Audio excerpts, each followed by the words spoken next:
베드로전서 2장 1절로 25절 마지막 절까지 읽었습니다. 오늘도 주 앞에 나와 예배드리는 여러분들에게 하나님이 크신 은혜로 채워주시기를 원합니다. 영성 올해 뭐 달라진 게 있나요 오늘? 네? 네. 이 십자가의 색상이 바뀌었습니다. 오늘부터 무슨 절기가 시작된다고요? 사순절, 넉산자, 열순자, 마디절자. 그래서 사순절은 주일을 제외한 40일 동안이에요. 325년 니케아 종교회의에서 부활절을 춘분이 지난 만월 후 보름이 지난 첫째 주일로 한다 이렇게 정했어요. 부활절을. 우리 기독교 개신교는 말씀의 종교예요. 말씀을 따라 하되 그 다음에 전통, 트러디션도 중요하게 여깁니다. 그래서 이 종교회의에서 결정한 것을 가지고 그때부터 부활절을 춘분이 대개 3월 20일부터 3월 22일 그 정도 나가거든요.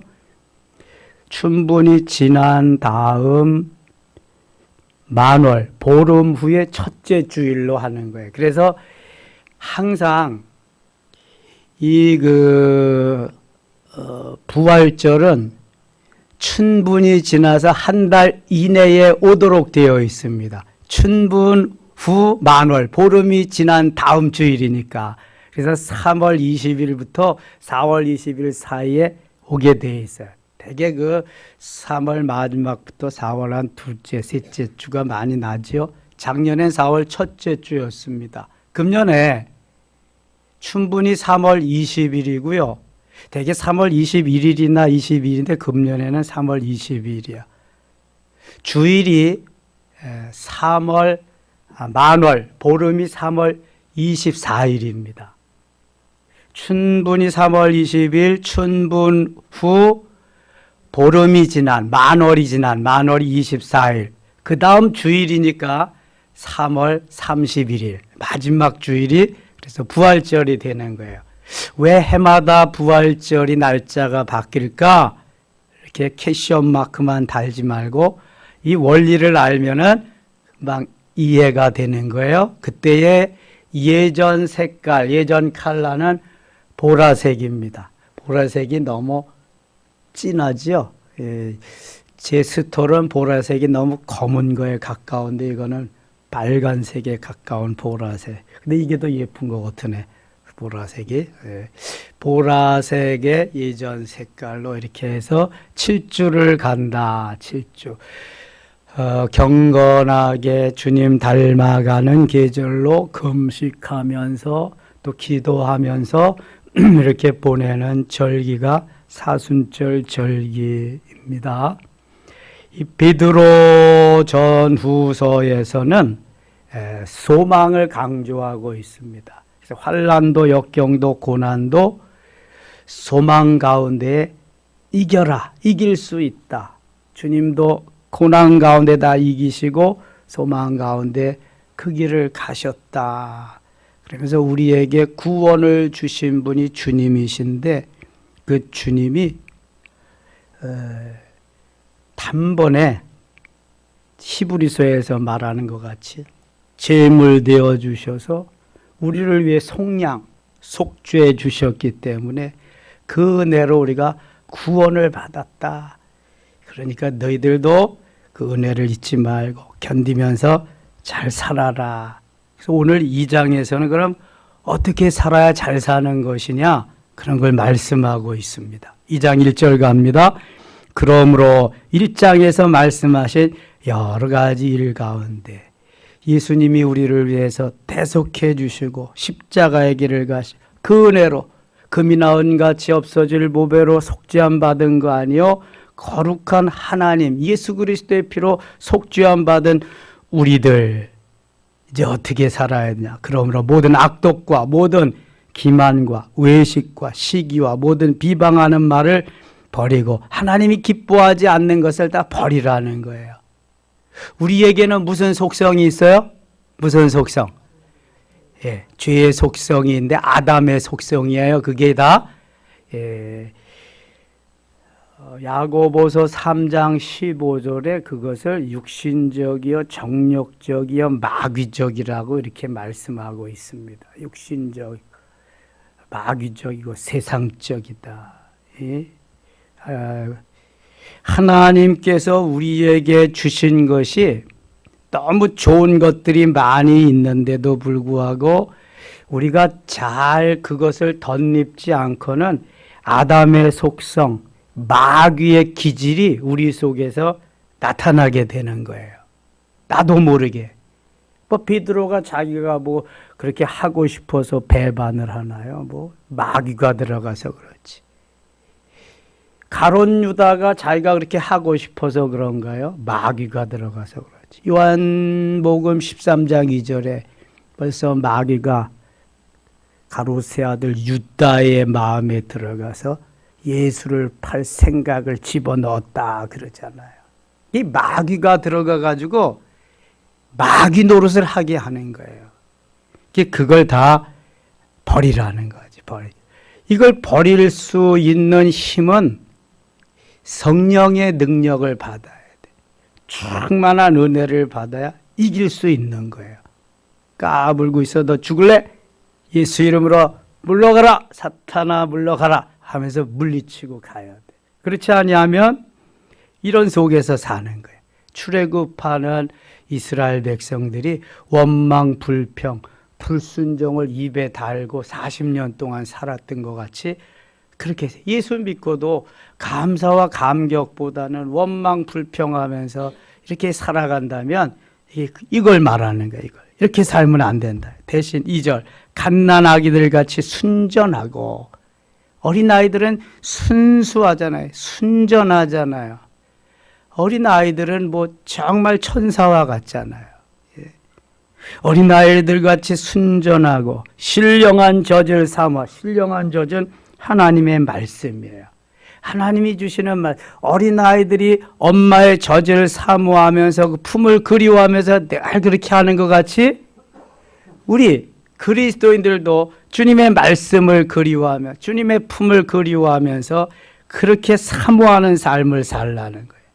이는 그로 말미암아 너희로 구원에 이르도록 자라게 하려 함이라. 어린아이 상태에서 매일 젖만 먹지 말고 이제는 자라나서 성장해서 어른스러워지라는 거예요.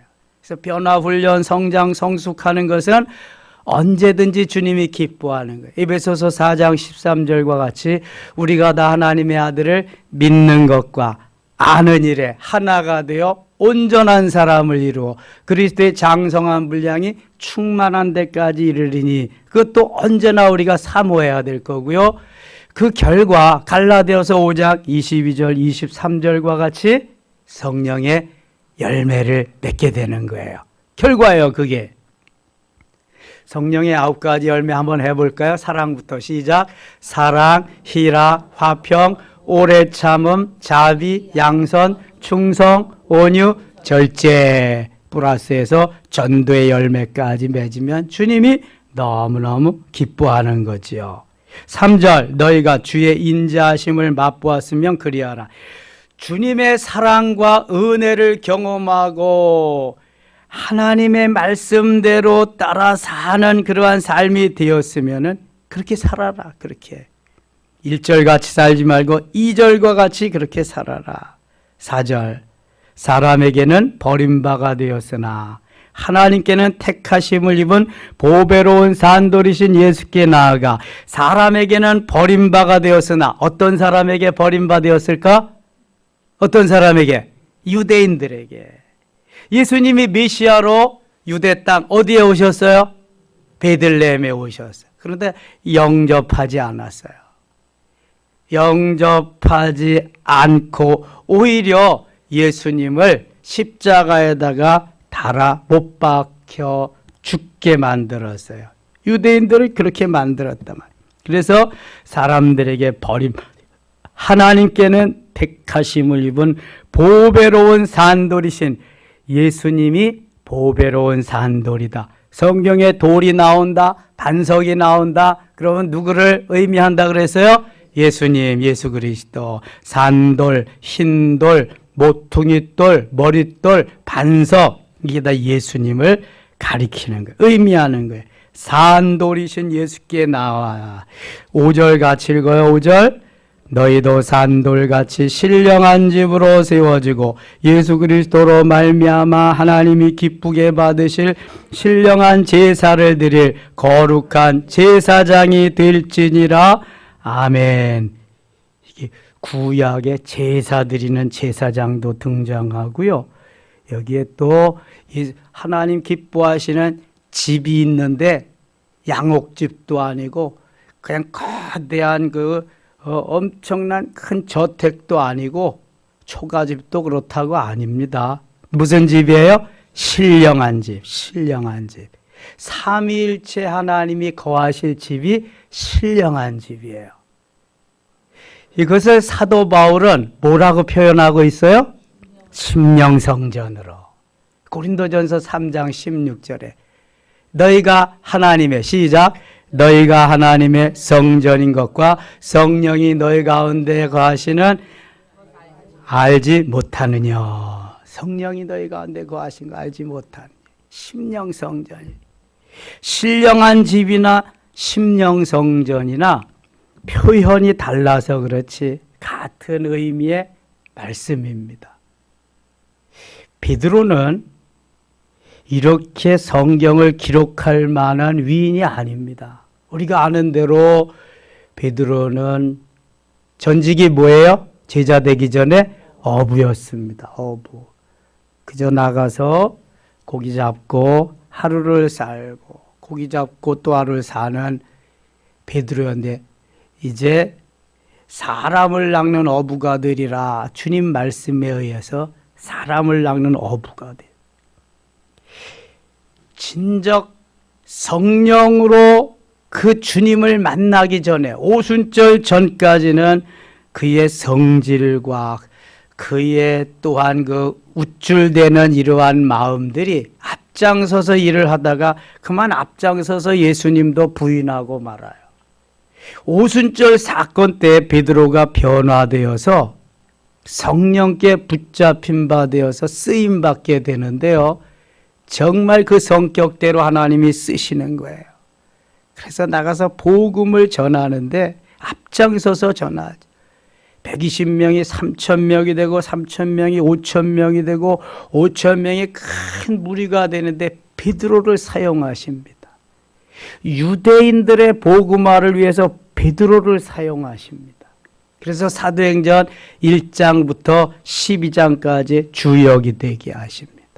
그리고 사도행전 9장에서 사도 바울, 사울을 부르셔서 바울 되게 하셔서 사도행전 13장부터 마지막 28장까지를 맡기셔서 주역이 되게 하시는데 이방인들을 전도하는 주역이 되게 하십니다. 그리고 고린도전서 3장 16절에서 심령성전을 말씀합니다. 여러분 이게 참 아주 묘하잖아요. 사도행전 2장에서 은혜 받은 베드로를 통해서 유대인을 복음화시키게 하시고 사도행전 전반부를 이끌어가는 주역이 되게 하시고 사도행전 9장에서 다메섹 도상에서 은혜 받고 주님을 만나게 한 사도 바울을 통해서 이방인들을 변화시키며 사도행전 후반부를 이끌어가는 주역이 되게 하시고 고린도전서 3장 16절에서 심령성전을 말씀하게 하십니다. 베드로는 직계제자입니다. 예수님을 친히 보고 3년 동안 길리움을 받고 트레이닝을 받은 직계제자. 사도 바울은요? 직계제자다 아니다? 아니다. 예수님을 육신으로 입고 오신 예수님을 사도 바울은 만났어요? 못 만났어요? 못 만났어요. 영으로 오신 예수님을 만나는 성령으로 다메섹 도상에서. 그러니까 베드로에게 한 축을 맡기시고 사도 바울에게 한 축을 맡기셨는데 베드로에게는 신령한 집을 말씀하게 하시고 사도 바울에게는 심령성전을 말씀하게 하셔요. 이게 얼마나 중요한지 몰라. 이미 영성 시간에 다 했어요. 재료는 뭐다? 신령한 집으로 만든 재료? 말씀이다. 도구는 뭐다? 은사다. 무슨 방법, 어떤 방법으로 지어져 간다? 성령의 인도하심 속에서 만들어져 세워져 간다. 이미 다 한 거예요. 말씀이 재료고 은사가 도구가 되어서 성령께서 가라사대 말씀하시는 대로 착착착착 쭉 만드는 거예요. 집을. 그래서 신령한 집이 지어지고 삼위일체 하나님이 거기에 오셔서 나를 다스리고 주관하시고 이끌어 가신다. 자, 너희도 산돌같이 예수 그리스도와 같이 신령한 집으로 세워지고 신령한 집으로 다 세워지면 그 산돌이신 주님과 함께 성부 하나님과 함께 성령 하나님과 함께 오셔서 사시겠다는 게 신령한 집에. 다시 보세요. 너희도 산돌같이 신령한 집으로 세워지고 예수 그리스도로 말미암아 하나님이 기쁘게 받으실 신령한 제사를 드릴 거룩한 제사장이 될지니라. 누구에게 말씀하시는 거예요? 누구에게? 우리에게 말씀하시는 거예요. 흩어져 있는 나그네들 하나님의 사람들에게 말씀하시는 거예요. 구약시대 같으면은 누가 제사 드려야 돼요? 제사장이 드려야 돼요. 그런데 예수님이 제사장만이 제사를 드릴 그 제도를 예수님이 다 한꺼번에 날려버리셨어요. 많이 누구든지 다 제사 드릴 수 있도록. 그게 예수님이 어떤 사건으로 인해서요? 죽음으로 인해서. 예수님의 십자가의 죽음으로. 예수님의 숨이 육신의 생명에 이 숨이 딱 끊어지는 순간 성막과 성소와 지성소에 이렇게 쳐졌던 휘장이 위에서부터 쫙 갈라졌어요. 이렇게. 그래가지고 그때부터 만인 제사장이 되는 거예요. 누구든지 제사를 드릴 수 있다. 옛날에는 대제사장만 들어오던 지성소에 누구든지 들어갈 수 있다. 기도하면서도 들어갈 수 있고요. 말씀 묵상하면서도 들어갈 수 있고요. 누구든지 들어갈 수 있는 거예요. 얼마나 놀라운 이야기 하는지 몰라. 베드로가. 이것도 디모데후서 3장 16절에 모든 성경은 하나님의 어떻게 하심으로? 감동으로 된 것으로. 하나님의 감동으로 베드로를 통해서 기록하게 하신 거예요. 베드로가 성령 충만하니까 하나님께서 감동시키셔서 기록하게 하신 거예요. 베드로가 이렇게 기록할 만한 인물이 아니라니까요. 근데 성령의 감동, 성령께서 하셨어요. 하나님이 기쁘게 받으실 신령한 제사를 드릴 거룩한 제사장이 될지니라. 우리가 다 거룩한 제사장이 되어야 할 줄 믿습니다. 다 제사장이야. 가정에서도 제사장, 이런 단체에서도 제사장 역할을 해야 돼. 제사장. 하나님이 기뻐하시는 거룩한 제사장. 제사장은 제사장인데 거룩한 제사장이다. 성경에 기록했을 때 보라 내가 택한 보배로운 모퉁이 돌을 시온에 두노니 예수 그리스도예요. 그를 믿는 자는 부끄러움을 당하지 아니하려 했으니 그러므로 믿는 너희에게는 보배이나 믿지 아니하는 자들에게는 믿는 자들에게는 보배이지요. 예수 그리스도 내 보배, 내 생명, 나의 능력, 나의 모든 것, 내 전부가 예수님이잖아요. 예수 내 생명, 예수 내 구주, 예수 내 능력, 모든 것 되시잖아요. 건축자들이 버린 그 돌이 모퉁이의 머릿돌이 되고 이 유대인들이 다 버렸어 예수님을. 그런데 하나님은 들여다 다시 모퉁이 돌이 되고 머릿돌이 되게 하고 아주 귀중한 부분을 담당케 하셨어. 그분이 아니면 우리 모든 인류는 구원을 받을 수 없을 정도로. 또한 부딪히는 돌과 걸려 넘어지게 하는 바위가 되었다 하였느니라. 그들이 말씀을 순종하지 아니함으로 넘어지나니. 말씀을 순종하지 않으면 넘어진다. 광야를 가던 60만 48명과 같이 넘어진다. 지금도 말씀대로 따라 살지 않으면 넘어진다. 이는 그들을 이렇게 정하신 것이라.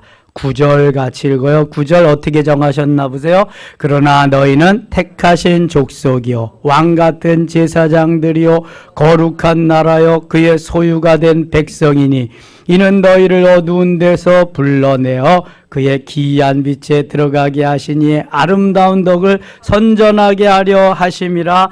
아멘. 베드로전서에서 이게 아주 중요한 말씀이에요. 우리가 어떻게 살아야 되느냐?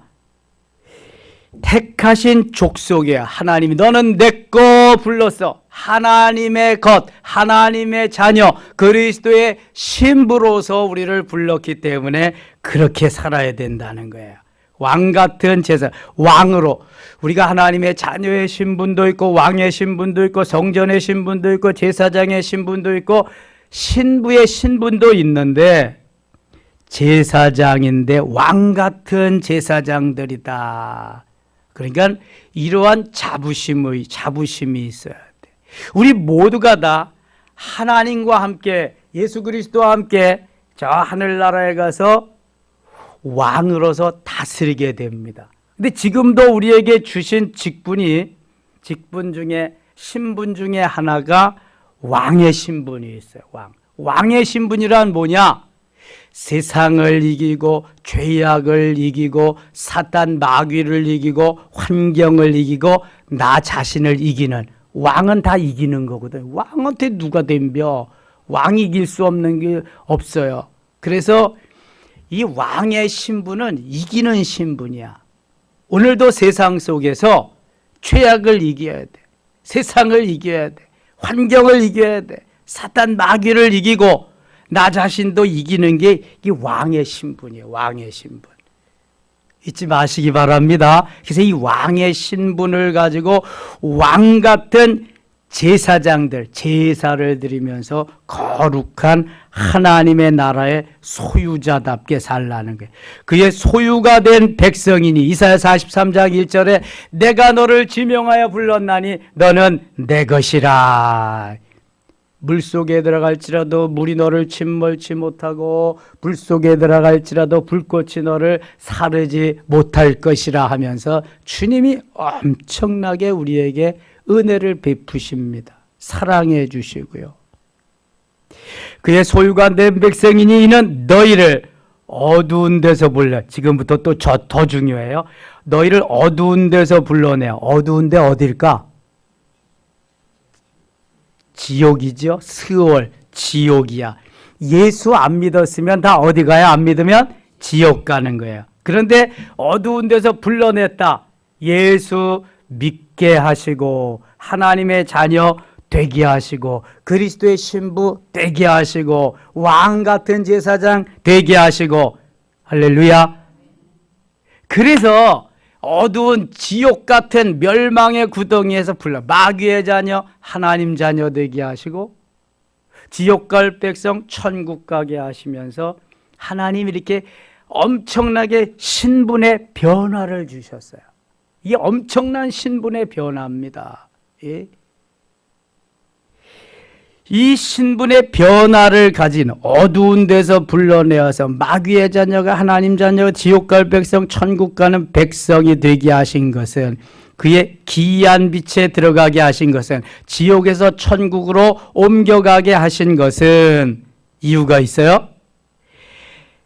이 아름다운 덕을 기이한 빛에 들어가신 이의 아름다운 덕을 누가 지옥에서 천국으로 가게 하셨어요? 하나님이 예수 그리스도를 통해서 가게 하셨어요. 그래서 그 하나님의 아름다운 덕을 선포하게 하려 하심이라. 선전하게 하려 하심이라. 피할하게 하심이라. 광고하게 하심이라. 그래서 우리들은 나는 지옥 갈 백성인데 하나님의 은혜로 천국 가게 되었다. 예, 나는 마귀의 자녀였는데 하나님 자녀가 되었다. 예수 믿으면 이런 귀한 은혜가 있다. 이걸 전하라는 거예요.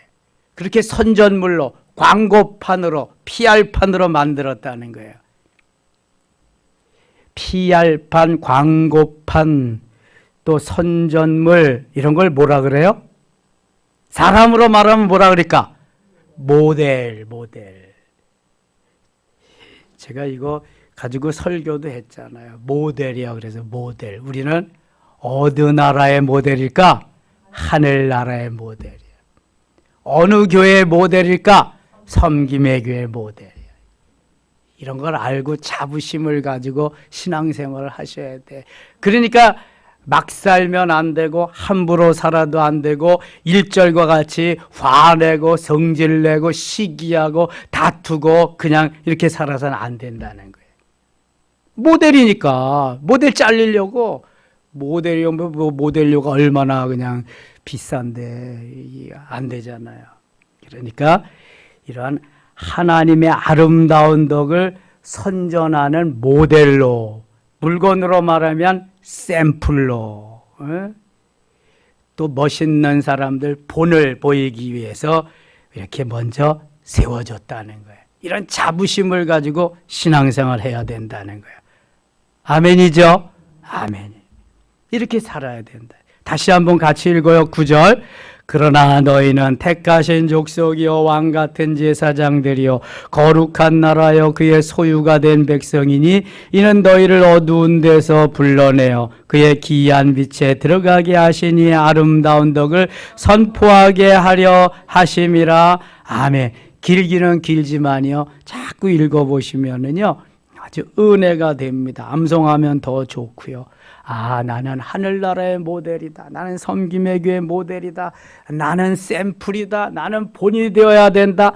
저 데살로니가 교회가 믿음의 역사와 사랑의 수고와 소망의 인내를 가지고 오고 오는 세대의 본이 된 것과 같이 아름다운 향기가 근처에 다 전파된 것 같이, 그래서 모델적인 교회가 된 것 같이 우리도 그렇게 되고 우리 교회도 그렇게 돼야 되고 하늘나라가 이렇게 전파돼야 된다. 아멘이죠?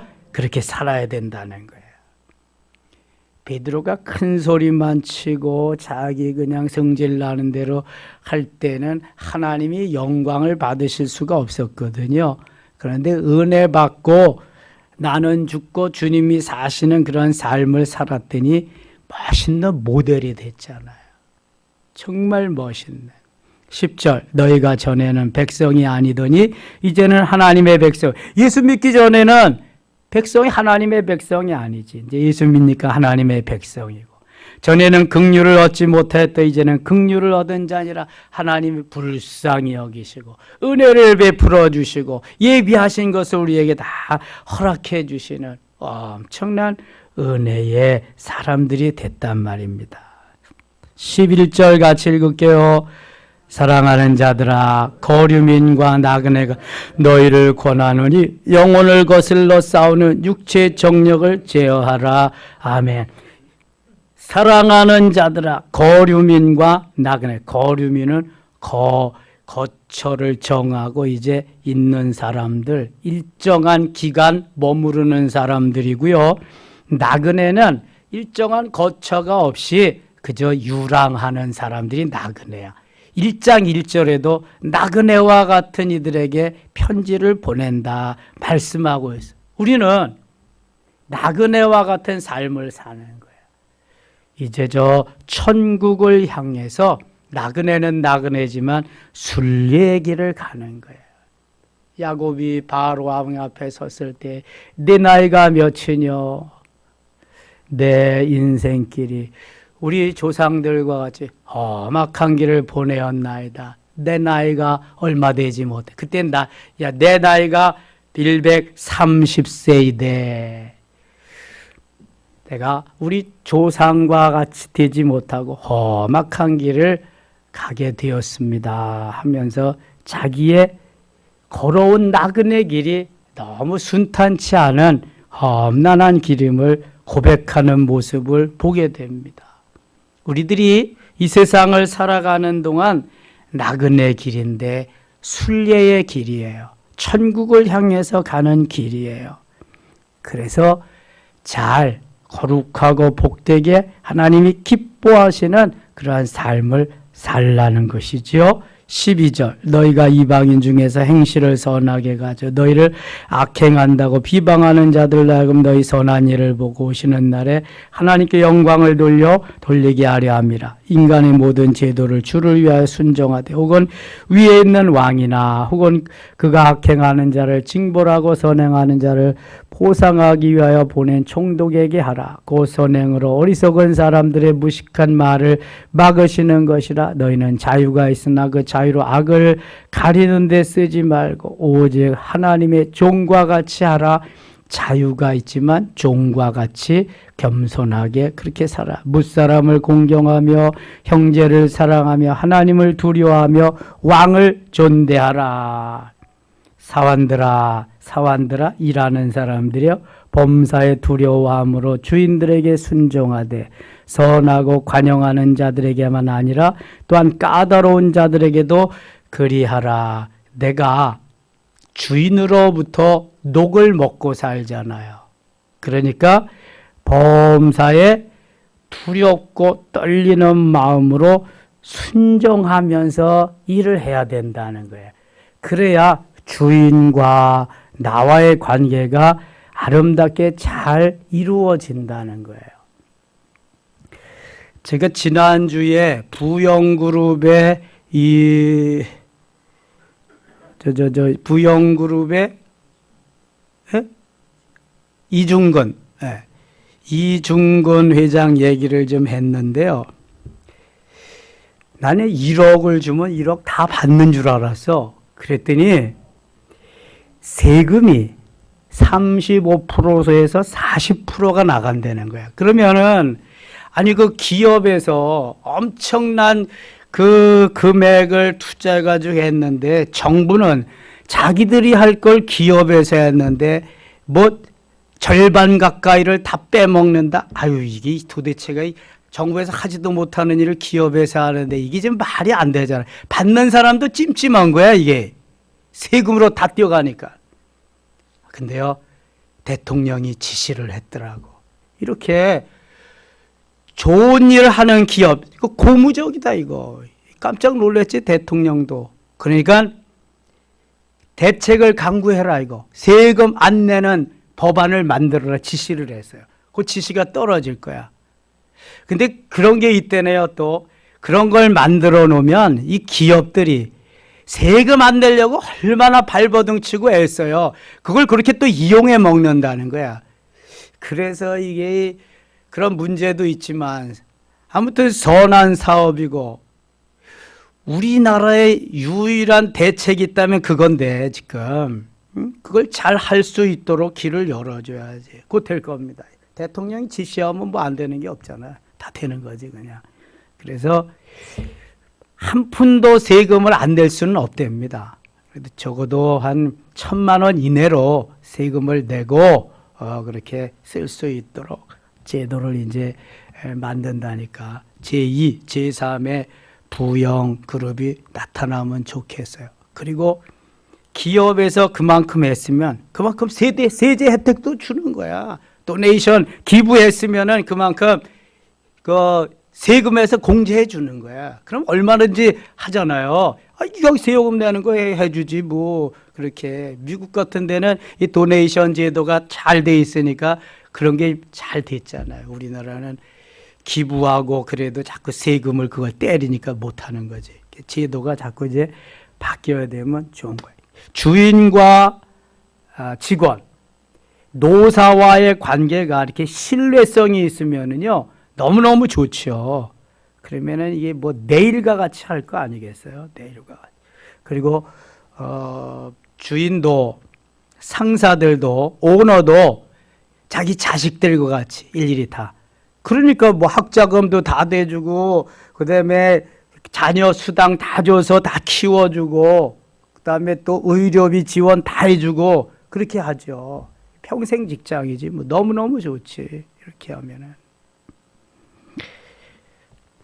19절입니다. 19절. 부당하게 고난을 받아도 하나님은 생각함으로 슬픔을 참으면 이는 아름답다. 부당하게 받는 고난이 있다는 거야. 근데 잘 참고 견디면 아름답다. 죄가 있어 매를 맞고 참으면 무슨 칭찬이. 죄로 인한 고난입니다. 그러나 선을 행함으로 그 고난을 받고 참으면은 하나님 앞에 잘 그것도 참고 견디면 아름다운 고난이다. 21절 이를 위하여 너희가 부르심을 받았으니 그리스도도 너희를 위하여 고난을 받으사 너희에게 본을 끼쳐 그 자취를 따라오게 하려 하셨느니라.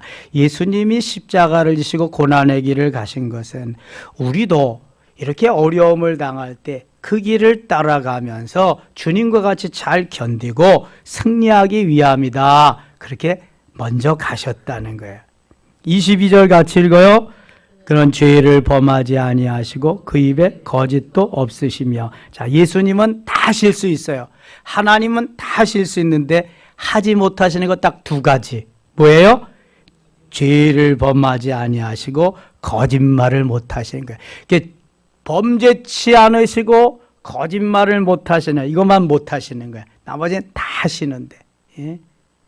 그는 죄를 범하지 아니하시고 그 입에 거짓도 없으시며 욕을 당하시되 맞대어 욕하지 아니하시고 고난을 당하시되 위협하지 아니하시고 오직 공의로 심판하시는 이에게 부탁하시며. 그러니까 때리면 맞고 죽으라 그러면 죽고 계속 예수님이 가시는 길이 그 길이라는 거예요. 그러나 나중에 공의로 다 심판하신다. 24절 25절 읽고 마칠게요. 친히 나무에 달려 그 몸으로 우리 죄를 담당하셨으니 이는 우리로 죄에 대하여 죽고 의에 대하여 살게 하려 하심이라. 그가 채찍에 맞음으로 너희는 나음을 얻었나니 너희가 전에는 양과 같이 길을 잃었 이제는 너희 영혼이 목자와 감독 되신 이에게 돌아왔느니라. 아멘. 하나님께서 예수 그리스도를 이 땅에 보내시고 내가 맞아야 되고 내가 고난당해야 되고 내가 아주 어려움을 당해야 될 자리에 주님이 대신 당하셨습니다.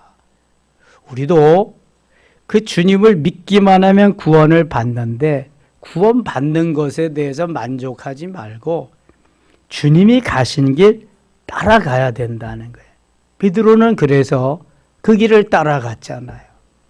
자기의 그 옛날의 잘못을 뉘우치면서 예수님은 십자가에 제대로 달려 돌아가셨지만 나는 어떻게 내가 내 양심상 그렇게 죽을 수 있겠느냐?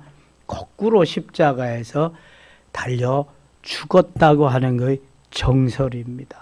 그래서 우리도 주님 가신 길 따라가야 그 길이 바로 제자가 가는 길, 주의 자녀가 되는 멋있는 길이다. 이것이 모델이고 이것이 샘플이고 하나님이 기뻐하는 그 길이다. 아멘이죠? 우리 모두가 다 주님 가신 길 따라가면서 승리하는 섬김의 가족들 되실 수 있기를 바랍니다. 하나님 아버지 은혜를 감사합니다. 이제로 영원토록 함께 하시는 주여, 주님 말씀하시는 대로 따라 살게 하시고 주님 가신 길 우리도 가게 하시며 주님이 원하시는 승리의 삶을 살게 하여 주시옵소서. 오늘부터 사순절이 시작됩니다. 앞으로 7주 동안 주님 가신 길 따라가면서 묵상하며 기도하며 성경 읽으며 주님 고난의 길 가셨듯이 우리들도 하나님 주님이 원하시면은 언제 어느 때든지 갈 수 있도록 따라갈 수 있도록 순종할 수 있도록 은혜를 베풀어 주시옵소서.